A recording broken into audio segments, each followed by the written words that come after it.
প্রিয় সম্মানিত দর্শক, আমরা আজকে জানব সূরা কাহাফের অবিশ্বাস্য ৫টি ফজিলত। দাজ্জালের ফিতনা থেকে কিভাবে আমরা রক্ষা পাব সে বিষয় সম্পর্কেও আপনারা জানতে পারবেন। তো ভিডিওটি না টেনে সম্পূর্ণ দেখুন, আশা করি ফায়দা হবে। আর আমাদের চ্যানেলে নতুন হয়ে থাকলে চ্যানেলটি এখন সাবস্ক্রাইব করুন। আবু দারদা রাদিয়াল্লাহু আনহু থেকে বর্ণিত, নবী করিম সাল্লাল্লাহু আলাইহি ওয়াসাল্লাম বলেন যে ব্যক্তি সূরা কাহাফ এর প্রথম 10টি আয়াত মুখস্থ করিবে এবং তা পাঠ করবে, তাকে দাজ্জালের ফিতনা থেকে হেফাজত রাখা হবে।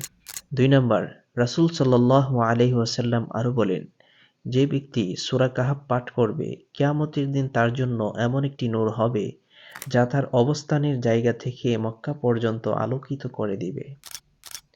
3 নম্বর, আর যে ব্যক্তি উহার শেষ 10টি আয়াত পাঠ করবে, তার জীবদ্দশায় দাজ্জাল বের হলেও তার কোনো ক্ষতি করতে পারবে না।